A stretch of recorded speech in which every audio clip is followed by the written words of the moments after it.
Rama, Rama Rama, Hare, Hare Krishna, Krishna Krishna, Hare Hare, Hare Rama, Rama Rama, Hare Hare, Hare Krishna, Krishna Krishna, Hare Hare, Hare Rama, Rama Rama, Hare Hare, Hare Krishna, Krishna Krishna, Hare Hare, Hare Rama, Rama Rama, Hare Hare, Hare Krishna, Krishna Krishna, Hare Hare, Hare Rama, Rama Rama, Hare Hare, Hare Krishna, Krishna Krishna, Hare Hare, Hare Rama, Rama Rama, Hare Hare, Hare Krishna, Krishna Krishna, Hare Hare, Hare Rama, Rama Rama, Hare Hare, Hare Krishna, Krishna Krishna, Hare Hare, Hare Rama, Rama Rama, Hare Hare,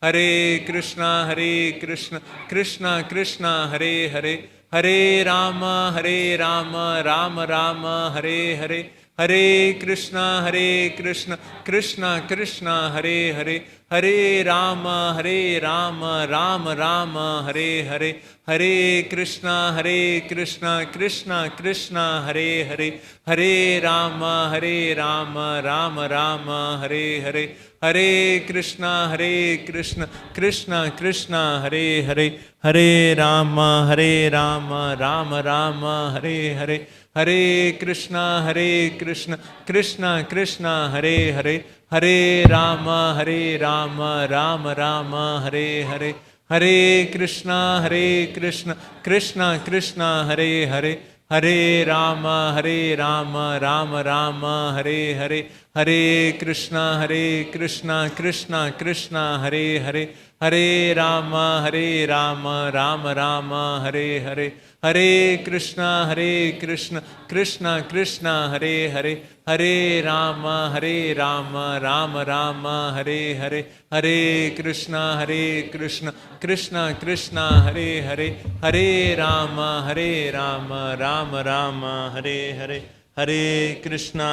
Hare Krishna, Krishna Krishna, Hare Hare, Hare Rama, Rama Rama, Hare Hare, Hare Krishna, Krishna Krishna, Hare Hare, Hare Rama, Rama Rama, Hare Hare, Krishna, Krishna Krishna, Hare Hare, Hare Rama, Rama Rama, Hare Hare, Hare Krishna, Krishna Krishna, Hare Hare, Hare Rama, Rama Rama, Hare Hare, Hare Krishna, Krishna Krishna, Hare Hare, Hare Rama, Rama Rama, Hare Hare, Hare Krishna, Krishna Krishna, Hare Hare, Hare Rama, Rama Rama, Hare Hare.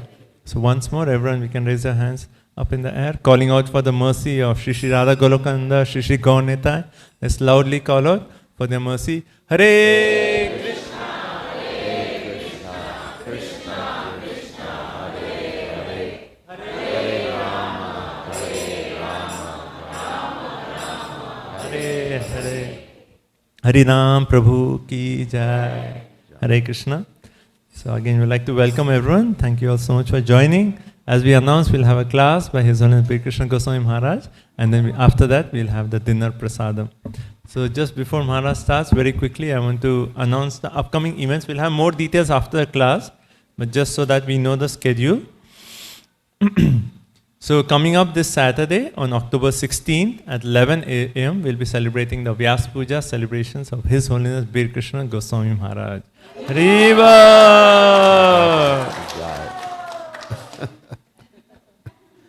And 17th October onwards, that's next Sunday onwards, we are actually again starting our children classes. So we'll have 2 age groups from 4 to 7 and then 8 onwards. So 8 onwards we'll be studying Bhagavatam and Ratna Radhika will be teaching them. So at the same time in the classes, 5 to 6, children will have their classes. So 2 batches will be starting from next Sunday. So if you need more information, you can reach out to Ratna Radhika and get more information on that. And from 20th October to 18th of November is the auspicious month of Karthik. Haribo. Haribo. And in Karthik, there are so many wonderful festivals, and we'll be observing all those festivals. But special on that day, in that month, on 6th of November, on Saturday, we'll be celebrating our grand Diwali and Govardhan Puja celebration. That will be at 4 p.m. And on that Sunday is the disappearance day of Srila Prabhupada. So that weekend we'll have programs Saturday and Sunday. Okay. Also, we'd like to thank the devotees who have sponsored the feast today. So we have the feast sponsored by Anil Thakur Prabhu. Is it? Okay. I think they stepped downstairs, so I'll also announce them again. He and his entire family has sponsored requesting blessings for their son Ishan. So maybe at the end we'll again thank them. Then also the feast is sponsored by Balram Hari Prabhu and Amritnam Mataji. And today, just before the 4 o'clock Aarti, they had a wonderful ceremony here called the Simanto Nayana ceremony. That is basically a yagya for protection of the baby in the womb and also the mother. And actually, it's like blessings for the baby that they have a good brain, and also blessings for the mother that there are no mental disturbances during this very important phase, right? So it's a very, very nice yagya. So we just had that at 4 o'clock. So we'll actually all request everyone, let's loudly chant the holy name and requesting blessings for Amritnam Mataji and the babies. So loudly call, Hare Krishna, Hare Krishna, Krishna Krishna, Hare Hare, Hare Rama, Hare Rama, Rama Rama, Hare Hare. So auspicious that all these Vaishnavas are coming to New Goloka. So Haribol. And also the feast is sponsored by Amrita Mataji. Are you here? This is on the occasion of her daughter Karthik's birthday. Haribol.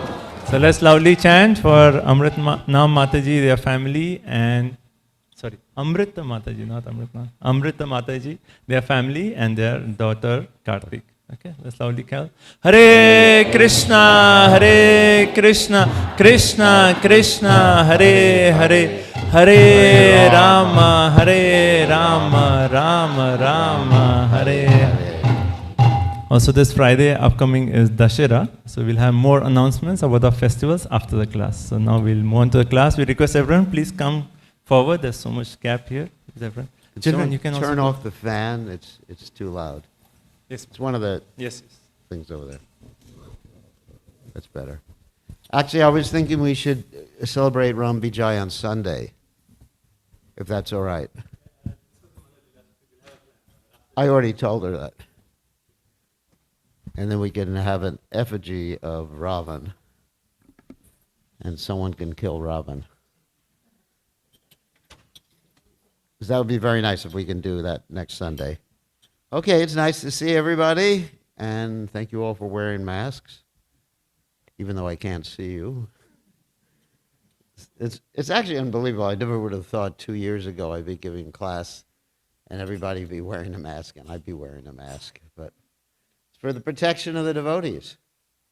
Actually, here in New Goloka, we haven't had any outbreaks. Practically every other temple that I know of, there's been outbreaks of COVID. And here we haven't had any by Lord Caitanya and Krishna's grace. Pretty good, isn't it? It's amazing. It's one of the few temples that have remained open. Okay, so we're going to chant a little. This works fine. But it's all right. I'm an engineer. Just put it higher. It's fine. It's okay. Leave it. And it's very easy to fix. You just have to tighten up the screw here. Sometimes people think when you just have to tighten up a screw, you just throw things away. That's the general consciousness. But we, who have been trained nicely by our parents, know that many things can be fixed, right? Because I'm from India.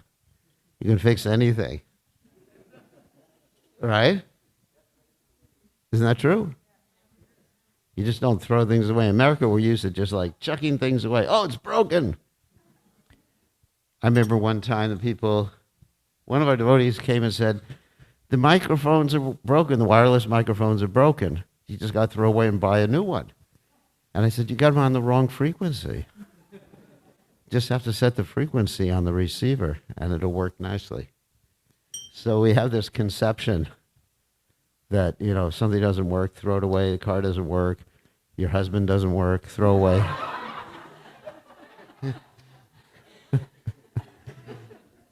Isn't it?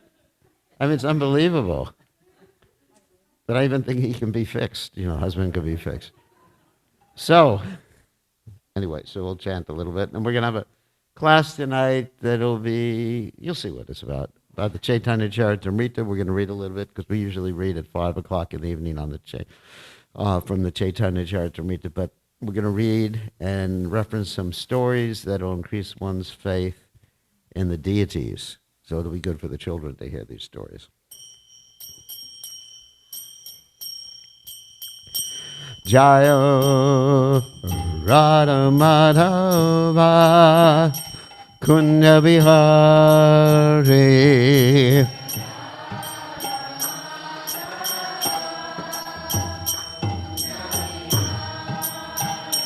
Jaya Radha Madhava Kunda Bihari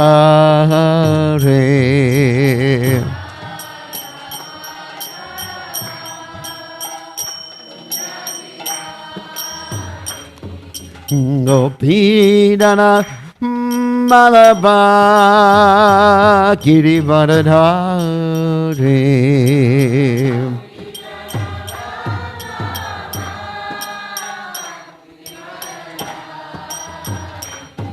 Gopidana Malabha Girivardhari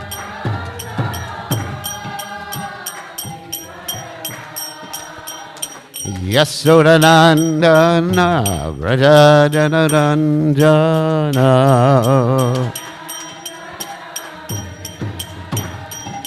Yasodanandana Vrajajanaranjana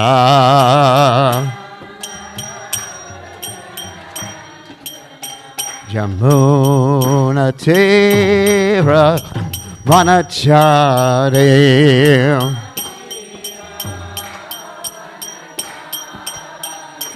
Yamana Tera Manachagore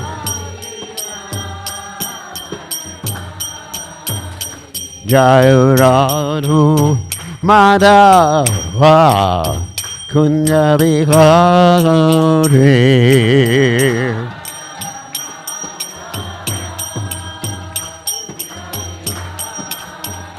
Jai Radha Madhava Kunda Bihari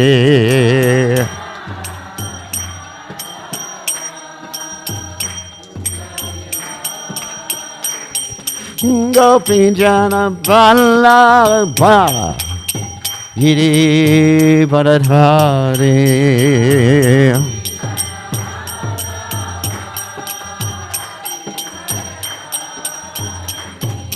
Gopinjana Vallabha Girivardhari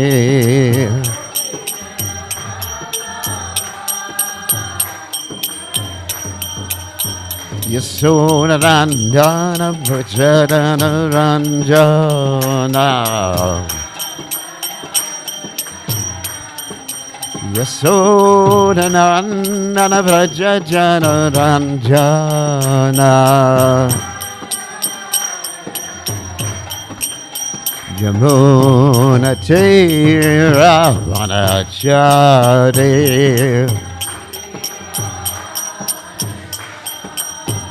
Yamuna Tera Vanachare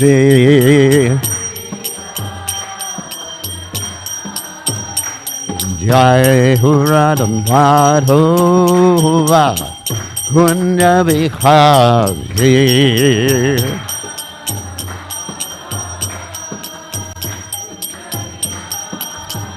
Jaya Radha Madhava Kunja Beate.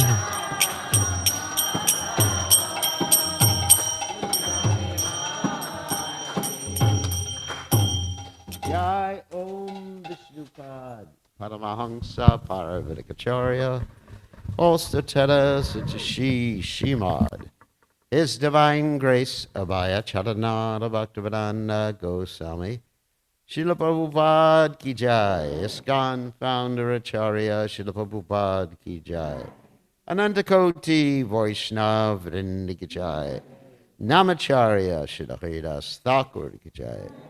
Prem Se Kaho Shri Krishna Chaitanya Prabhu Nityananda Shidwaita Gadadha Shivasati Gaur Bhakta Vrinda Ki Jai Shri Shri Radha Krishna Gopinath Shyam Kunda Radha Kunda Giri Govardhan Ki Jai Vrindavanam Ki Jai Maturadam Ki Jai Jagadata Swami Ki Jai Yamunamai Ki Jai Shrimati Tulasi Devi Ki Jai Samaveda Bhakta Vrinda Ki Jai Gaur Premananda Hari Hari Bol.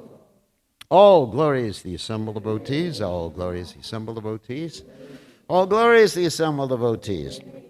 All glory is to Shri Guru and Gauranga. Srila Prabhupada Ki Jai. Namahom Vishnupadaya Krishna Prastaya Bhutale.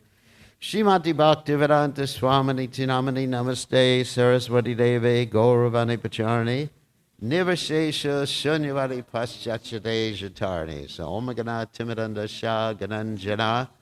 Shalakaya Chakshuram Meditam Yena Tasmai Shigurave Namaha. So this afternoon we're going to hear a little bit about Lord Chaitanya's pastimes, or the pastimes of Lord Chaitanya's devotees, and also the pastimes of two deities. And this will increase your faith in the deities, because Krishna is there, Sakshad Brajendra Nandana. So many people, they will come to the temple and they will think, oh, you just have some figures on the altar, right? People in the Western world. Because they have this conception based on something called, what they call the Ten Commandments, which are good. There is one of the commandments which said, you shall have no images that you invent out of your own mind. And we accept that, because the deities are made according to the Vedic instructions, and Krishna appears in the deity form when he is called by his pure devotee to appear. Just like we see, whenever Krishna appears, he appears because the devotees call him. Like when Krishna appeared over 5,000 years ago, you had Lord Brahman, Bhumi going to the shore of the ocean of milk, right? And they were saying, we got a problem here. And Krishna said, Lord Vishnu said, you should all take birth on the earth planet and wait for me, and I'm coming. Similar thing happened before Lord Ram appeared, right? So we find that when Krishna comes, of course, Prichanaya Sadhanam Vinashaya Chadushkritam, he comes because the devotees ask him to come. They're in distress. And of course, it's Krishna's plan, it's Krishna's pastime like this, but still, it's the devotee who calls. So with the deities, this is the same thing. That when the deity is installed, the devotee calls Krishna to appear. And, interestingly enough, Krishna can go away too. Just like if someone invites me to their house, I'll come, maybe. Depends who it is. But if they don't feed me, I go away. Right? Doesn't God have the same independence that you and I have? More, actually. He's Swarat. He's completely independent, as described in the Srimad Bhagavatam. So Krishna can leave. It's like one time I was with Prabhupada, and the devotees were describing one temple that they had visited where they were not treated nicely by the people who were in the temple. And what did Prabhupada say? They were describing the deity. And Prabhupada said, there's no deity in the temple. And then the devotee said, but Prabhupada, we saw the deity. And Prabhupada said, You heard what I said. I mean, it was really shocking. Probably was really heavy. I said there's no deity because they are using, in a metaphorical way, the Shalagram Shila to crack nuts with. There's a Bengali saying like that. So what does that mean? That if you use Krishna and don't serve him, and you don't have the proper attitude, and you don't serve the Vaishnavas properly, Krishna goes. So Krishna comes because of his devotee, and he can go because people are not having the right attitude. So Krishna is there. We should realize that. If one sees the deity being made of stone or wood, or sees a Vaishnava as an ordinary person, the Bhagavatam describes that that person is hellish intelligence, hellish mind, hellish consciousness. So one has to be very, very careful and see Krishna is there on the altar. We're very fortunate to have Radha Golokananda here. So we're going to tell some stories about deities. Oh, there was another story of Prabhupada that I was going to tell about deities, which is an interesting story. Let's see if I remember it. Oh yeah, it was about Lord Jagannath, because this is a Jagannath Puri pastime we're going to be telling right now. Lord Jagannath's there in Jagannath Puri, right? That's why it's called Jagannath Puri. It's the place of Lord Jagannath. Jagannath. But unfortunately, many of the Pandas there think Jagannath is Hindunath, or Purinath, as Prabhupada said. But Jagannath means he's the Lord of Jagat, the universe, not just the earth, not Bhuminath, not Indianath, not Hindunath, not whatever, Nath, not Purushanath. That means just for the men. He is Jagannath, which means for everybody in the whole universe. So therefore, Prabhupada made that point, and he told the devotees that unless they let all the devotees in to see Jagannath, Jagannath's going to come out of his temple and join us. Now, what does that mean exactly? Does it mean, you're going to see the deity one day walking out of the temple? No, it means that Lord Jagannath will manifest his presence fully in the temples where he's properly worshipped. Because I'm not criticizing the worship there because I don't want to offend Vaishnavas. But if the Lord is not properly worshipped, he leaves. So, anyway, with that in mind, we're going to tell some stories from the Caitanya Charitamrta, but this is in the context of the devotees going to Jagannath Puri, because every year the devotees from Bengal and other places would go to Jagannath Puri and stay there for 4 months. And they would actually observe the Rath Yatra with Lord Chaitanya Mahaprabhu, very ecstatic. So this particular story is about them on their way to Jagannath Puri. And of course, when they were going, okay, let me just start reading here. I'm not going to read the Bengali today. Normally, every day during my class at 5 o'clock, I do read the Bengali. But today, to keep things short, I will not read the Bengali. So this is about a devotee. Shivananda Sain also supplied food to all the devotees and took care of them along the way. In this way, feeling great happiness, he went to see Sri Chaitanya Mahaprabhu at Jagannath Puri. So this is in the 16th chapter of the Caitanya Charitamrta Madhya Lila, text 27. Getting with text 27 if you want to follow along. So this Shivananda Sain, he had the duty given by Lord Chaitanya Mahaprabhu to care for the devotees. So that's a very important service. As the Upadeshamrita states, Dadati pratigranati guyamakyati prichati punkte bhojate chaiva, that devotees, they engage in loving exchanges with each other. And the 6 types are mentioned in this particular verse. And these loving exchanges satisfy the Lord. Now, many people, they think I just have to satisfy God. And if I work for God, satisfy God, worship the deity, then I'll reach spiritual perfection. But that's a very low-class type of religion or spirituality. Really, one is to satisfy the devotees of the Lord, actually satisfy everybody, serve everybody by giving them Krishna consciousness. And in this way, Krishna becomes more pleased than if you simply serve him.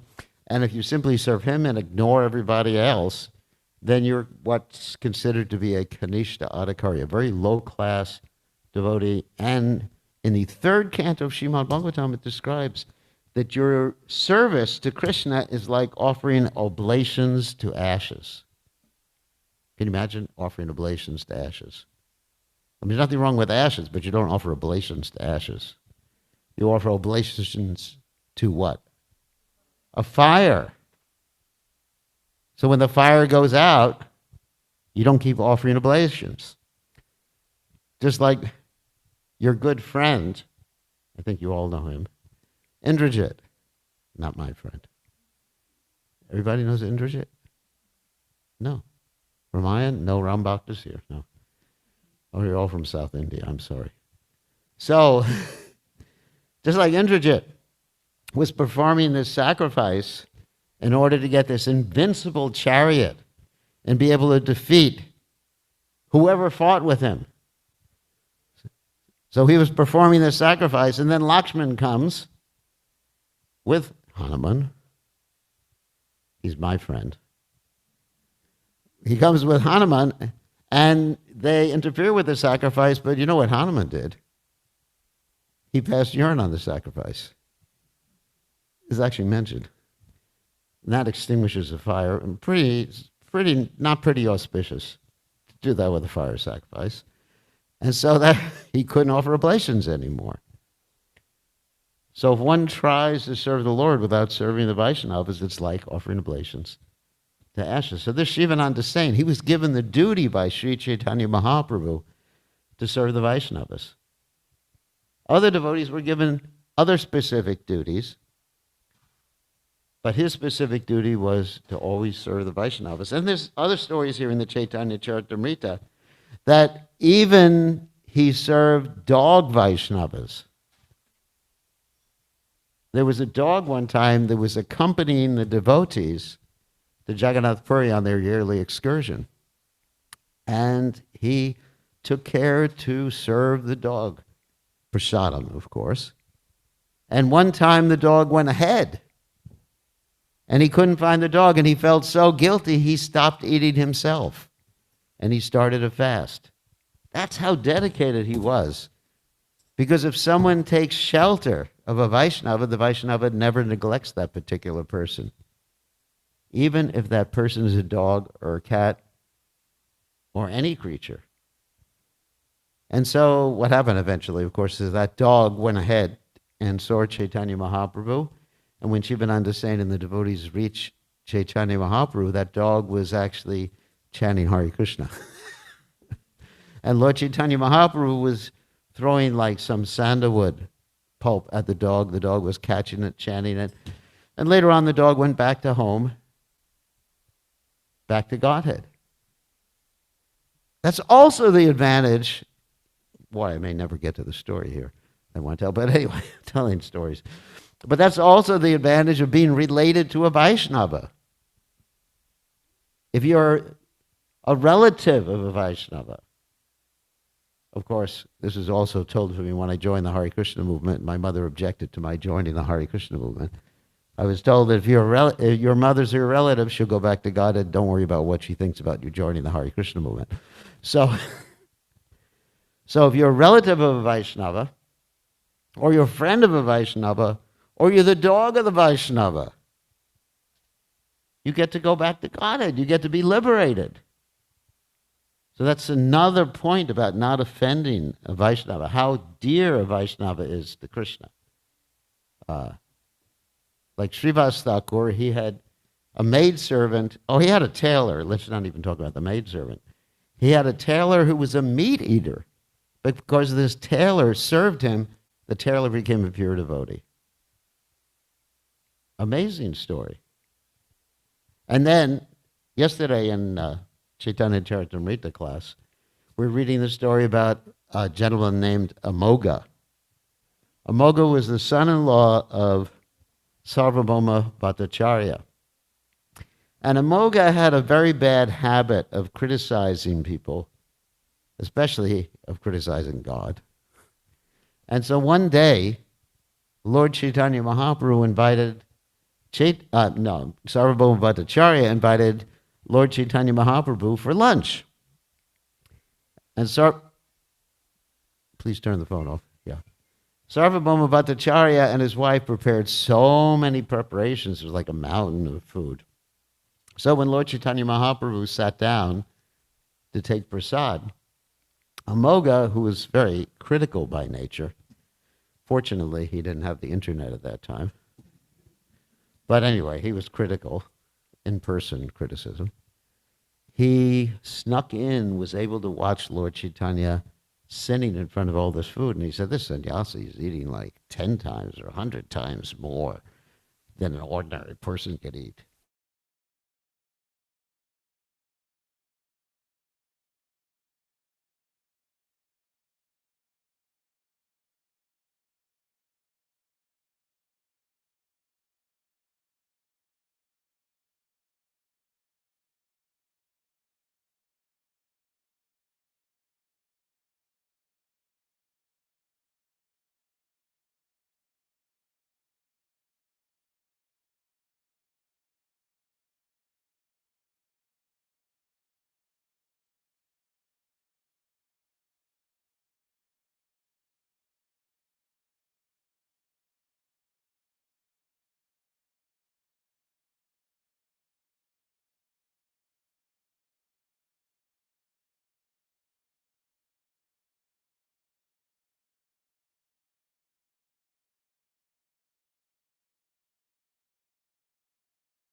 Really, that's not good.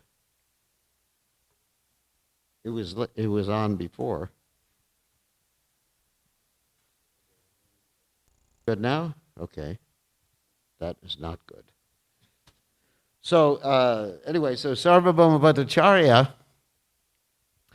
he was feeling so bad that he started fasting, his wife started fasting, and they rejected this person, Amoga. Then what happened is Amoga got cholera, and he was dying from cholera. And Sarvabhauma Bhattacharya thought, this is good. Not that he wanted to see him suffer, but he thought this is the proper compensation for offending a Vaishnava, offending Chaitanya Mahaprabhu. So he started to die from cholera. And when Lord Chaitanya Mahaprabhu heard this, he ran up to where Amoga was lying down, dying from cholera. And what happened? He put his hand on Amoga's chest, and he says, the heart of a Brahmana must be pure. The heart of a Brahmana cannot have any impurities. So get up, Amoga, and start chanting what? Hare Krishna, Krishna Krishna, Hare Hare, Hare Rama, Rama, Hare Hare. Get up and start chanting the Hare Krishna Maha Mantra. So he got up, and he was not only chanting, but he started rolling on the ground in ecstasy, dancing in ecstasy, and then he was remorseful, or felt so remorseful, he kept slapping his cheeks and his mouth. And he said, with this mouth, I have blasphemed you. So he was punishing himself, and eventually Lord Chaitanya Mahaprabhu had to hold him back from punching himself in the mouth. I mean, that's real remorse when you actually punish yourself. And so he became a pure devotee, one of the intimate associates of Lord Chaitanya Mahaprabhu. Of course, Sarvabhauma Bhattacharya, he was thinking, why did you save him? You should have let him die, because he committed this great offense. And ordinarily, yes, that's the result of committing an offense against the Vaishnava, that one loses not only one's taste for hearing and chanting and serving Krishna, but one actually loses all good fortune. Everything, the whole life just falls apart in all sorts of ways. You know, financially, friends reject him. Something like Ashwatam. Everybody knows Ashvatthama? Ashvatthama lost a jewel from his forehead. He didn't die, but he was cursed by Krishna to smell so bad for 5,000 years that nobody would go near him. Time's up for 5,000 years. So you can meet him now. So that's really what happens if one commits. Of course, his offense was really bad. I mean, he killed the 5 sleeping sons of the Pandavas. He tried to kill Parikshit. There's so many bad things that he did. And he killed so many people in the Pandava army while they were sleeping at night. He went in and just wiped out basically the whole Pandava army while they were sleeping, thinking that they had been victorious in the battle of Kurukshetra. So, but still, we see Amoga was suffering a similar fate. And just because he was associated with a Vaishnava, he became a pure devotee. Amazing, isn't it? Amazing. So we should be very, very careful around Vaishnavas. Of course, hopefully you're all Vaishnavas. And we should understand that if we can have friendship, if we could serve, if we are related, even an animal related, just like we have some cats here, they may go back to Godhead. Amazing. Okay. So Shivananda Sain, getting on with the story, Shivananda Sain was serving the devotees, and he had been ordered to do so by Sri Caitanya Mahaprabhu, and they were on their way to Jagannath Puri. So on the way to Jagannath Puri, there's a place between Bengal and Jagannath Puri called Ramuna. It says, when they arrived at Ramuna, they went to see Lord Gopinath in the temple there. Advaita Charya danced and chanted. All the priests of the temple had previously been acquainted with Sri Nityananda Prabhu. Therefore, they all came to offer respects to the Lord, because Lord Nityananda was with them. Okay. Yeah. Give them some seats. Lord Nityananda was with them. That night, all the great devotees remained in the temple, and the priests brought 12 pots of condensed milk, which they placed before Lord Nityananda Prabhu. When the condensed milk was placed before Lord Nityananda, he distributed the prasadam to everyone, and thus everyone's transcendental bliss increased. They then all discussed the story of Sri Madhavendra Puri's installation of the Gopal deity, and they discussed how Gopal begged sandalwood from him. It was Gopinath who stole condensed milk for the sake of Madhavendra Puri. This incident has been previously related by Sri Chaitanya Mahaprabhu himself. That's another story. So, Madhavendra Puri is the spiritual master of Ishwara Puri, who is the spiritual master of Sri Chaitanya Mahaprabhu. And Madhavendra Puri was residing at Govardhan. This is a DD story, as I said before, when we started the class. He was residing at Govardhan, chanting, and basically, as a pure devotee of the Lord, he understood that Krishna is always maintaining me, Krishna is always protecting me. So he made no endeavor even to ask for food. That's a very high stage of sannyas. Actually, there's different stages of sannyas. The first stage is one remains in the same village. It's called Bahudak. And the family sends him food because he can't figure out how to cook. Sometimes we find people, okay, let them go. Sometimes we find people, they get married just because they can't figure out how to cook. Probably not a good reason. I can give them cooking lessons and they can avoid a lot of trouble. So, I mean, there's other reasons why people should get married. So, anyway, so he had this faith. Anyway, let's go back to sannyasis. So sannyasi, that's the first stage. A sannyasi can't figure out how he's going to feed himself, how he's going to clean his clothes.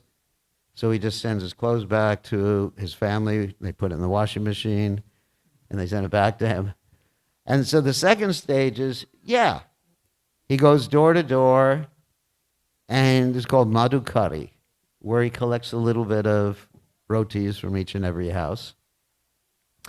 And the next stage after that is Parvajakacharya, where he goes and preaches to people, and people give him some nice prasadam and things like that. But then the final stage is Paramahansa, where he doesn't even ask for food. That's amazing, isn't it? Could anybody do that? No. I certainly can't do it. I certainly ask for food. I go to Walmart shopping, whenever I want something. I put things in the microwave sometimes, unfortunately. So, Father Krishna Priya doesn't like that. So I'm not like that. But he was like that. So Krishna says, Ananyas chinta yanto mam yejanak paripasate tesham nityapayuktamam yogashem bahamyam. For those who are dedicated to me, I carry what they lack, I preserve what they have. So Krishna personally came to him and brought him. Oh, she wants to close the door because there's noise outside. And brought him some condensed milk, some kheer. Let someone else do it because it's hard for her.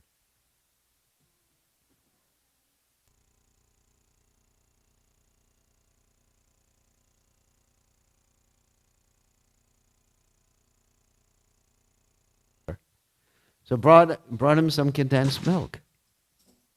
An amazing story. Krishna was taking care of his devotee. So he didn't know it was Krishna. He thought, very nice looking boy, but it was Krishna. So that night he's taking a little rest, and he has this dream, and Krishna says, well, I came to you and brought you something to eat. And actually, I am not buried, but covered by bushes in an area nearby because there was an attack by the Mughals. And to protect me, the villagers hid me in the bushes. So next day he wakes up, takes all the villagers with him and with some scythes, and they go into the bushes and they find this beautiful deity, Gopal, who's known now as Srinathji, incidentally. But originally he was known as Gopal. And so Gopal had to instruct him in the dream, install me on top of Govardhan Hill. So they were worshiping him on Govardhan Hill very, very nicely. He was employing different villagers, initiating different devotees, and so they could do the deity worship. And then one day, Gopal tells him again something. The deities speak. Krishna will speak to you too if you have devotion. If you don't have devotion, why would Krishna speak to you? Just like I don't give my phone number out to anybody. And sometimes if someone doesn't have devotion, I just block their number. They can't call me. So Krishna blocks their number so people can't call if they don't have devotion, because Krishna has plenty of people asking him for things. So if you're not a devotee and you ask God for something, he just refers it to Durga. Or to karma.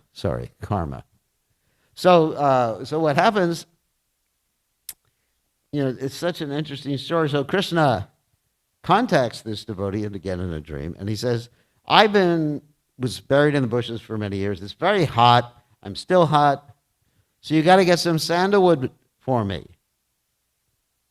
And so that means going all the way to Jagannath Puri, which is where they had sandalwood. The sandalwood comes from the Laya provinces, but in Jagannath Puri, that's where they keep a lot of it. So he says, okay, I'm going to Jagannath Puri to get some sandalwood. And so he goes practically by himself. Maybe one person or two people go with him on the way to Jagannath Puri. And on the way to Jagannath Puri, he stops in this place called Remuna, which is very close to Jagannath Puri. Actually, I've been there several times. A very, very small village. And to get there is very, very hard.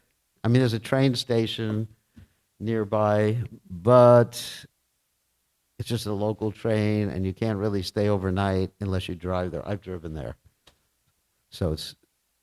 And stayed overnight in the primitive facilities. It was so primitive that devotees had rats running on top of them at night, big ones like that, big as cats. So you have to be really austere. I didn't even stay in the dharamshala. I slept in the bus. But it was an austere, sometimes traveling, you have to do things like this. So anyway, so he stops in Ramuna, and while he's in Ramuna, he hears about this deity, Gopinath. And Gopinath is renowned, at least the pujaris tell him, for this sweet rice, condensed milk, kheer. And they said it's like heavenly. He hears about it, and he's thinking, wow, I would like to learn how to make it. Not, I would like to taste it. Sometimes if I tell you about something, if I mention ice cream or pizza, you start to think, maybe on the way back from the temple, I can stop and, get some ice cream or pizza. Or let me call Pizza Hut. Maybe they have some vegetarian pizza. I don't know. I'm not suggesting it. But he's not thinking of himself. He's thinking of how to offer things to his deity, how to please his deity, isn't it? Gopal, who's standing there in Govardhan Hill. So he is thinking about that, but he's thinking about that during the offering. And he's such a great devotee, he's thinking, if I could taste it, I could figure out how to make it. But he's thinking of tasting it while they're still making the offering. So he's thinking, this is very sinful. I cannot be thinking of eating something before Krishna takes it. This is a Vaishnava's conception.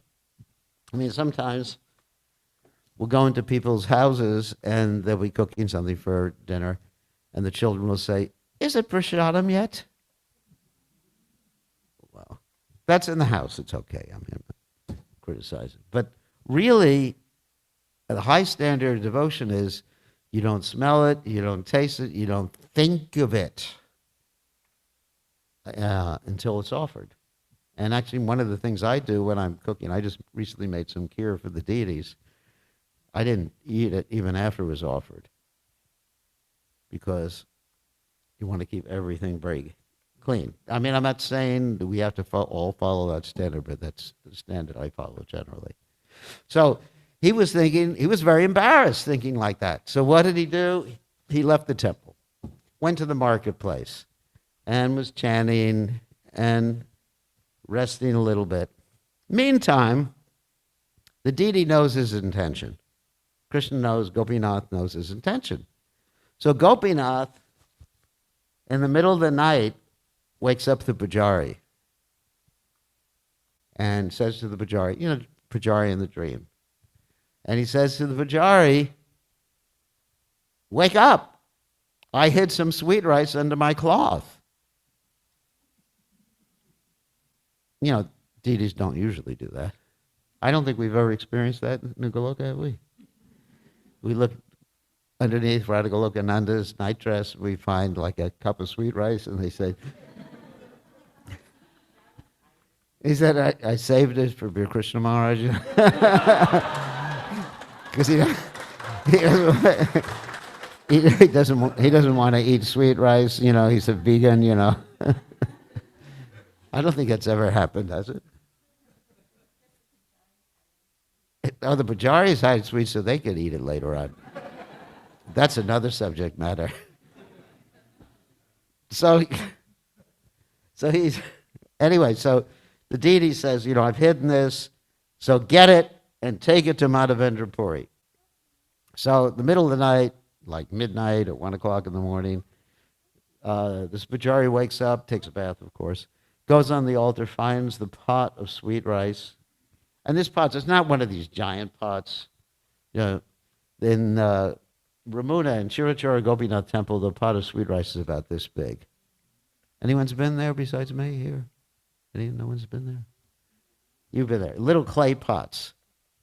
They're little clay pots. And if you're fortunate to go there, there's nothing like the kheer. If you just take one, I just took one and I didn't want to eat the rest of the day. It was so satisfying. So, and the cows there that produce the milk from which the kheer is made are living in an attached room or rooms right next to the altar. It would be just like if you open that door that says private and there'd be a bunch of cows in there.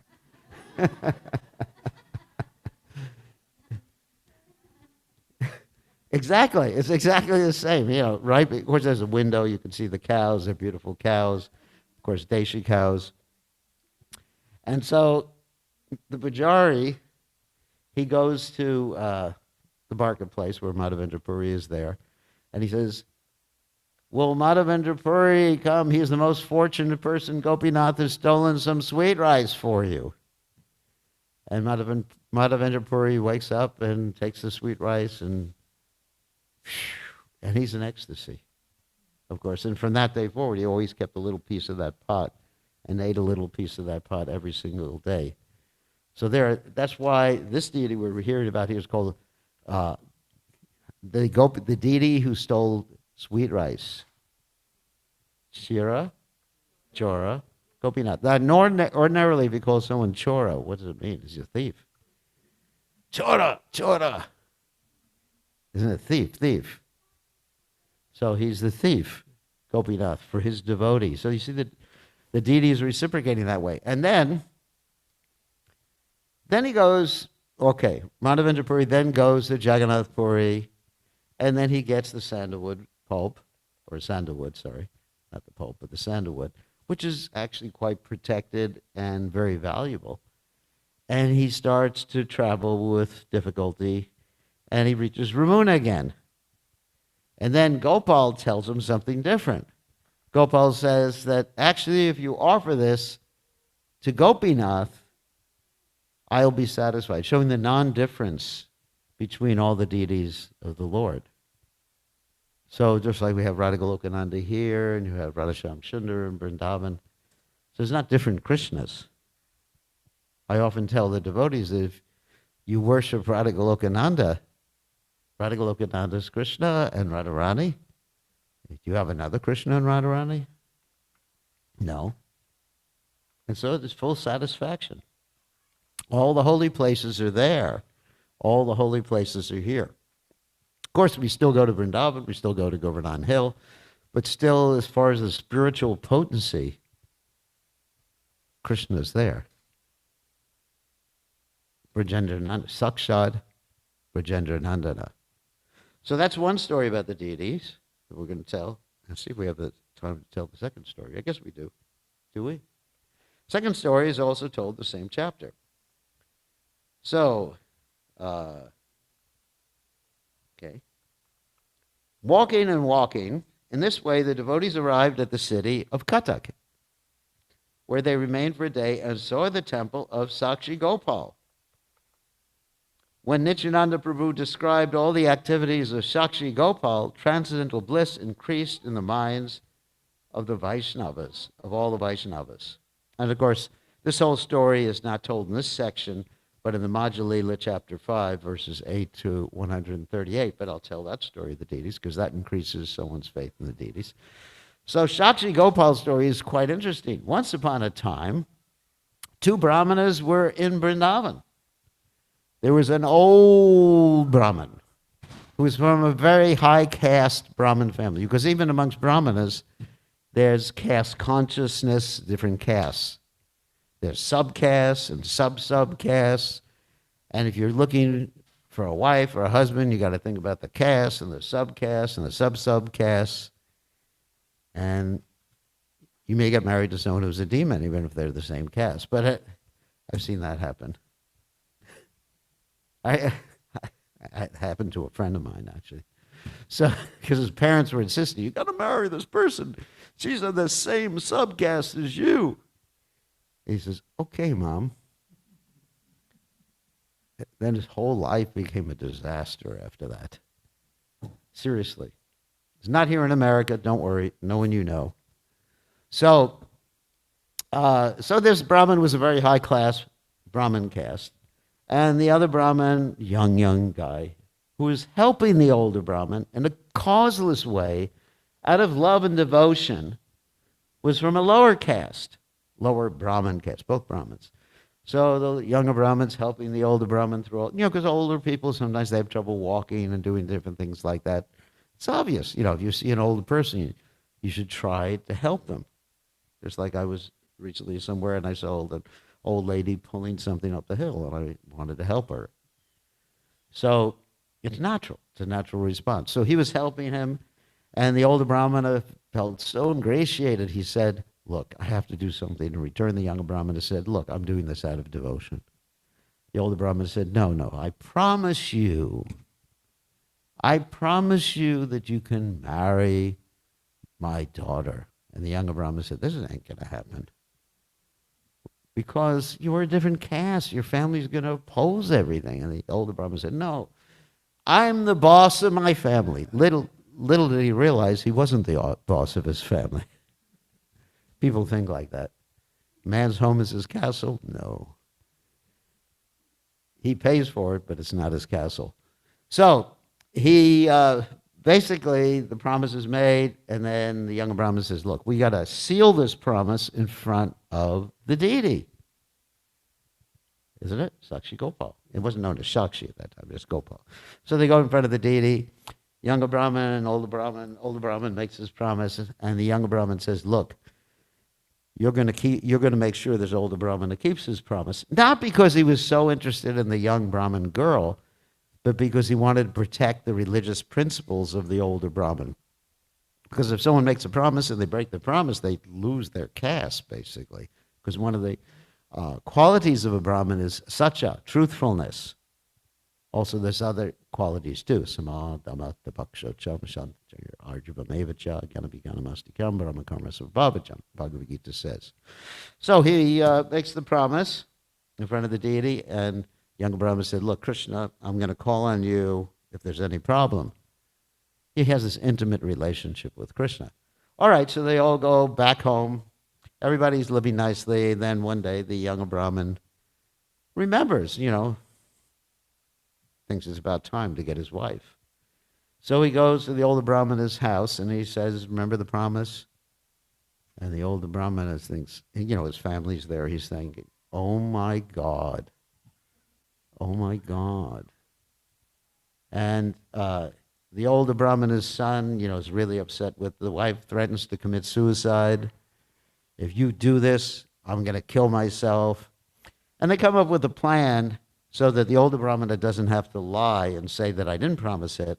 So when the young Brahmana comes and wants to bring witnesses with him, to see if the old Brahmana actually made that promise, then the younger son, or the son of the older Brahmana, says, look, this guy gave my father dhutura, which is like a poison, intoxicant, and made him say this.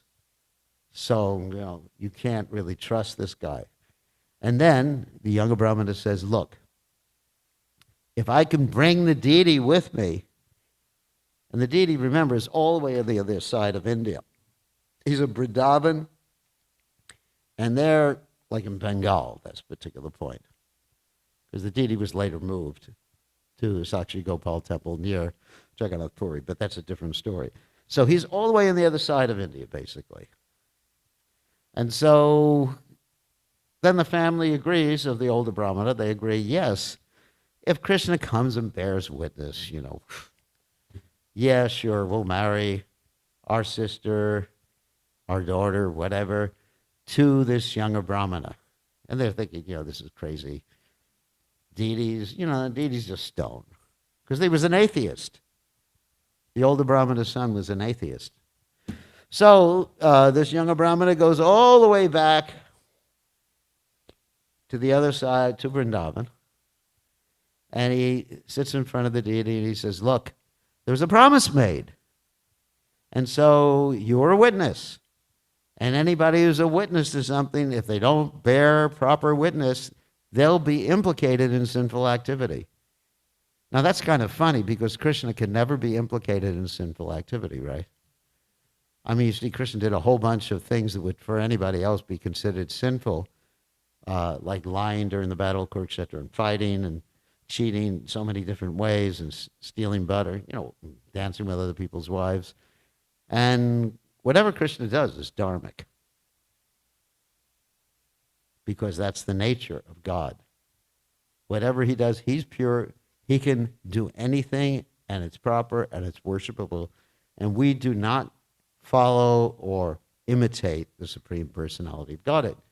So anyway, so he says to Krishna, you're going to be responsible for committing sinful activities if you don't bear witness. And Krishna says, okay, just go back and remember me and everything will be all right. And the young Brahmin says, that's not good enough. So he's arguing with God. This is the relationship a pure devotee has with God. Don't try this.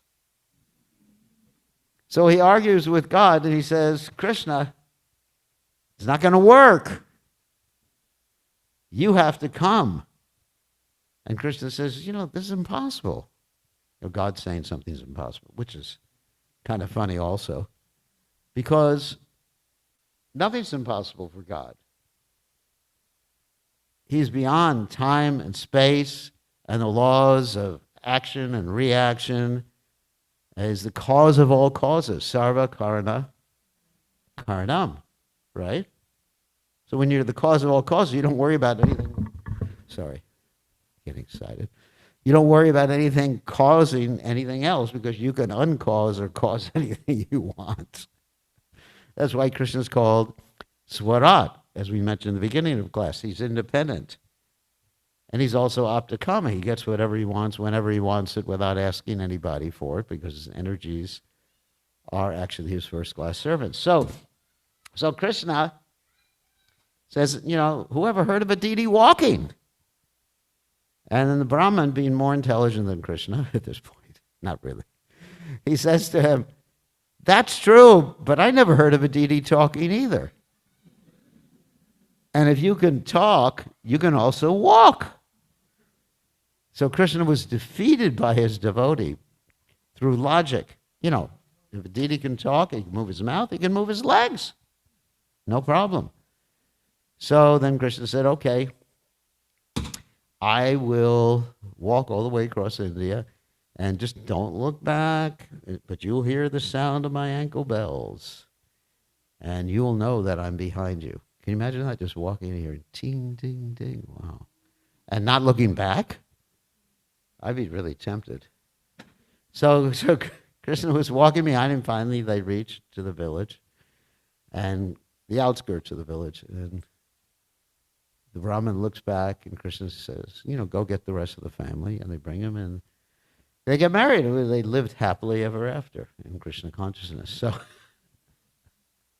the moral of the story is basically that Krishna is there in the deity.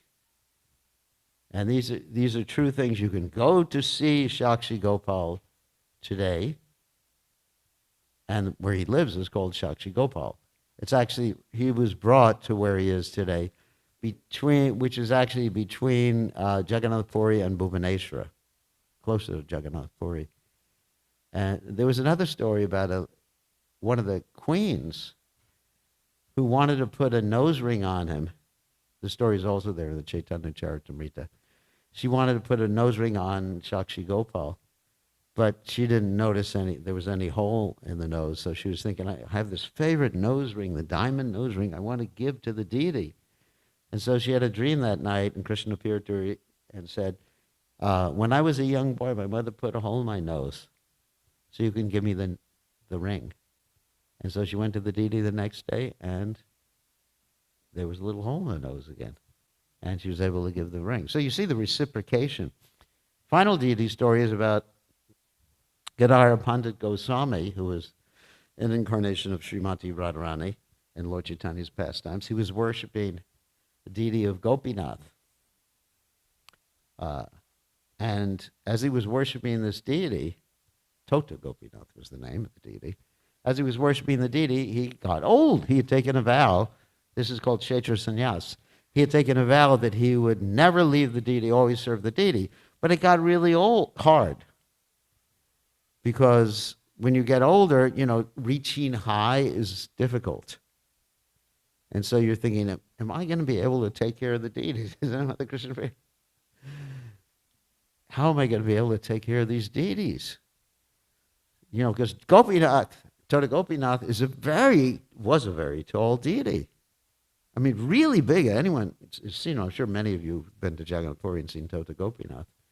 So one morning, he's lamenting, and he gets ready to go on the altar, and he notices the deity is sitting down. A very beautiful deity. The deity is sitting down. And so he says, oh, this is really easy to address the deity today. Because Krishna is sitting down. We don't want Radha Govinda to sit down. But, so you see the reciprocation and the appreciation and the love the devotees has for the deity. So the more love you have for Krishna, the more he'll reciprocate with you. And he'll appear in your dreams. He can talk to you. You can reveal your mind to the deity. You can pray to the deities. I remember the first time I walked into a temple where there were deities. This was in 1969. It was the Boston Temple. And all the devotees had this ceremony whereby they would, during the kirtan, they'd all go up to the deities. Once a week they had the ceremony. And they would actually reveal their minds, what they had done during the week, what they had hoped to do the next week, and what prayers they had to the deities. They'd take turns. It was a very wonderful ceremony. And I remember it to this day. It just stuck in my mind, even though I didn't really know so much. I mean, I was just really wet behind the ears, so to speak, spiritually. I didn't really know so much about what was going on. But the image of this, walking up to the deity and talking to the deity, really struck me. And I was thinking, this is the personal relationship that we all need with the Supreme Personality of Godhead. So, thank you very much. So it's time to end, right? Did you approve? Okay, so I think since we're over time, we'll let Aditya make the announcements. All glories to Srila Prabhupada, Sri Caitanya Mahaprabhu ki jai.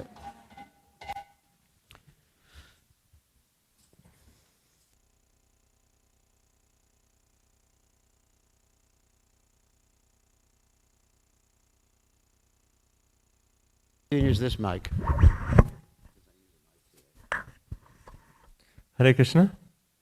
It's so wonderful to hear the stories related to deities and how Maharaj so wonderfully started off the class by explaining that this is Radha and Krishna, they are right here, so personal and so wonderful stories. So let's thank Maharaj for the wonderful stories.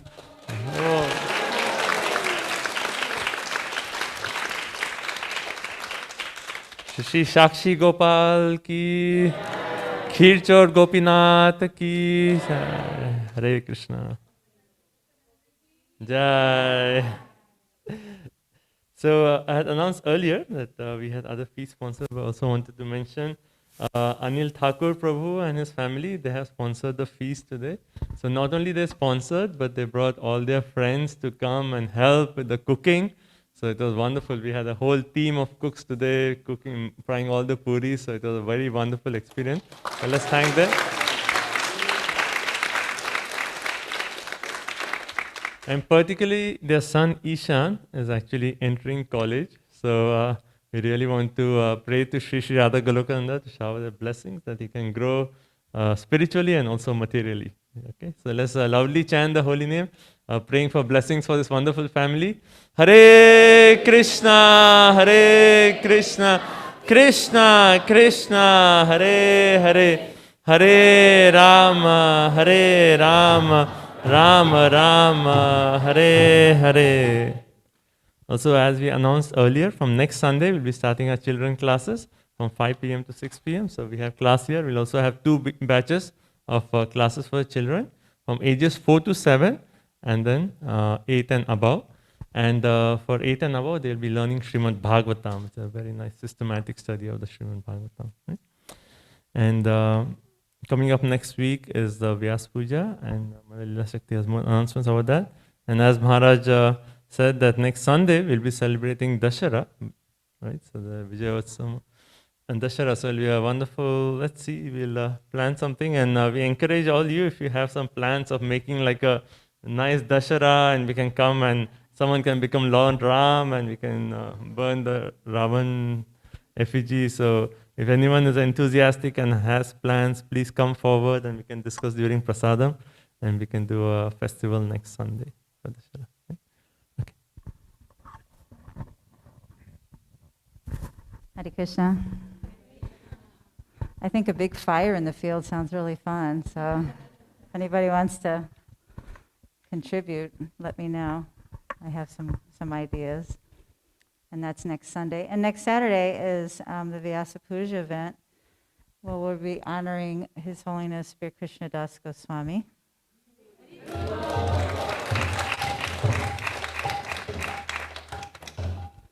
He's my beloved Gurudev, so I would really appreciate if anyone would like to come forward and participate or help in any way. And we'll have a very wonderful opportunity to do that starting at 11 next Saturday, and that will be in Prabhupada Hall. So if anyone has any questions about how that's going to look, the schedule and like that, you can reach out to me, as many of you do, on WhatsApp or Facebook Messenger or call or text. So thank you very much for your attention, and thank you so much for coming today. It's always wonderful to see all the Vaishnavas come and sit nicely in here and take prasadam and take darshan of the most wonderful deities, Sri Sri Radhagolokananda. Thank you very much. Hare Krishna. So next Saturday is Ekadashi, so it's a wonderful day. So you can come, serve, you can do a nice offering for Maharaj. Maharaj, Mother Ujjwala Rasagya has a question.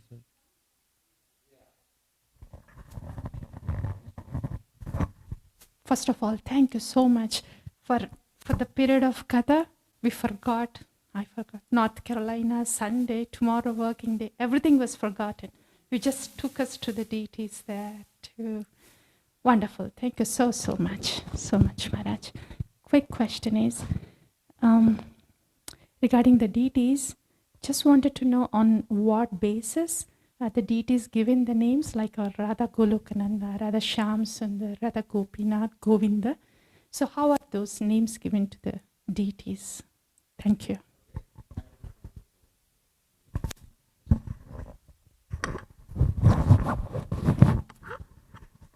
Usually I have a wireless, my own wireless, so I will take chances right now using the microphone. So it's on the basis of realization and inspiration. Of course, when we founded this community in 1982, we called it New Goloka. So it was probably pretty obvious the deities were going to be called Radhagolokananda. And these are the first Radhagolokananda deities, I think, in the world. There's another temple, in, I think, in New Jersey where they call the deities. Is that what? That's very recent, yeah. So I tried to take them to court. That's a joke. That's a joke. Saying we have a copyright, a trademark, but it didn't work. But we're the original Radhagolokananda temple. Actually, this is the first temple, first Radhakrishna temple in North Carolina. I mean, there was the Hindu center first in Charlotte, but you know they had a lot of deities there. But as far as exclusive Radhakrishna temple, we're the first temple established. The first temple was established in 1982. The deities were installed in 85. I personally went to Jaipur a number of times, and there's an interesting story of how the deities came. That I talked to the Murtiwalas. I know that's it. So, I talked to the Murtiwalas there in Jaipur, and I told them exactly what we wanted as far as deities.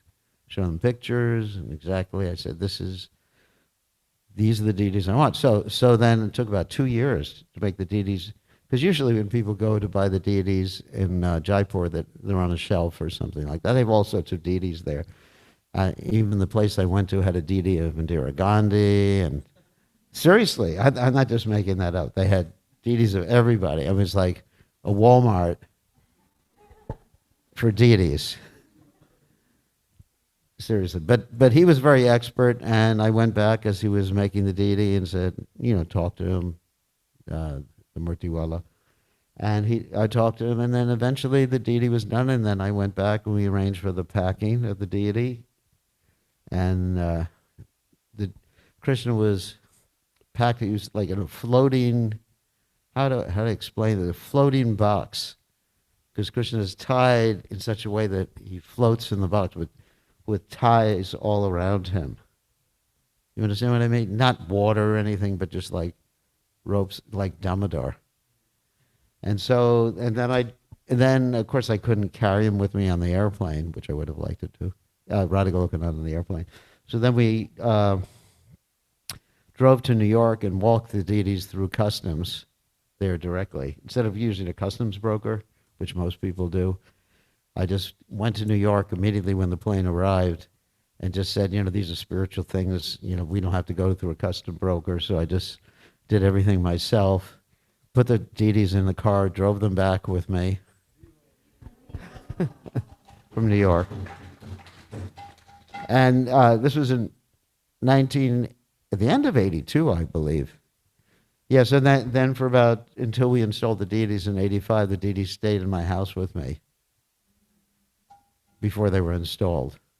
So I put them in a very special place. They stood there in my cabin in the woods. That's where they were. And then the deities were installed in 1985 during Janmashtami.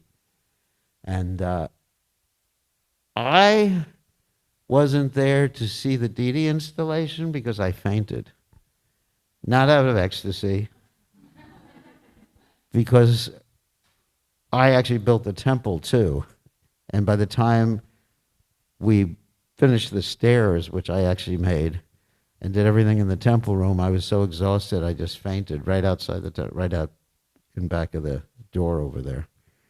And so I woke up in time to do the arti, or see the arti actually. So it was interesting. So that's the story of the deities. And then in the beginning, I was also dressing the deities and doing other things. And Mother Krishna Priya, where's she now?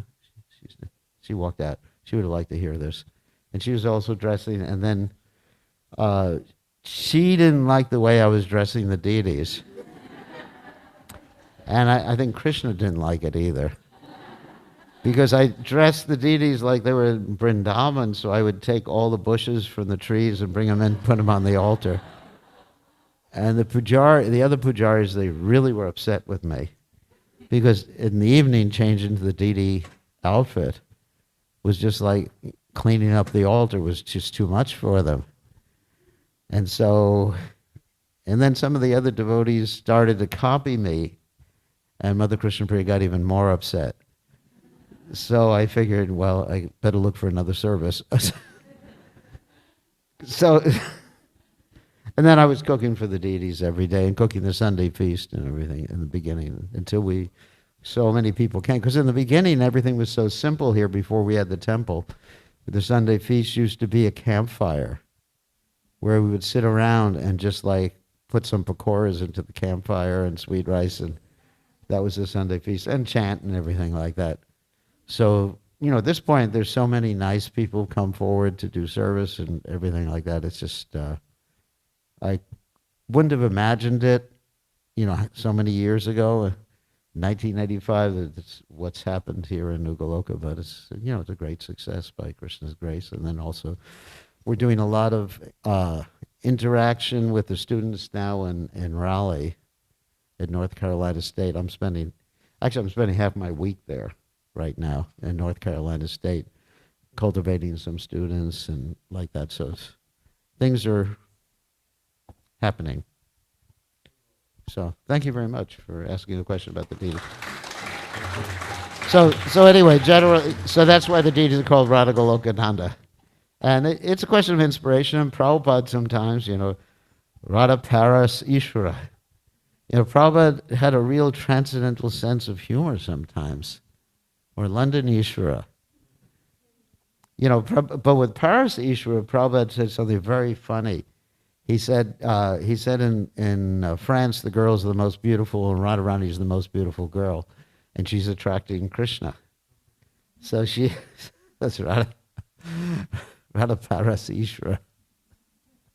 So Prabhupada was very, very adept at adapting things according to time, place, and circumstance. There's no past acharya that would have ever named the deities that. I guarantee.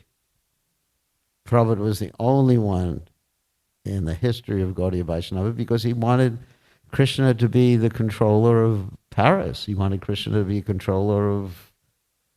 Krishna is the controller, but Krishna to be known as the controller of Paris. So everything was based on preaching. When you call it Radha Paris Ishvara, of course it's Radha Krishna. They're Radha Krishna. Prabhupada did that because preaching is the essence, books are the basis, utility is the principle, and purity is the force. So Prabhupada, there's a logic to that. But I did not want to call the deities, Radha, North Carolina, Ishvara. I do not have that prerogative to do that. I think that would have been a little bit too much. Isn't it? Okay, so... Thank you so much, Maharaj. So it's so nice to hear about the history of New Goloka. And also, let's give a big Hari Bol to Maharaj, for it is everything here is a manifestation of Maharaj's mercy. So let's give a big Hari Bol to Maharaj. His Hari Bol!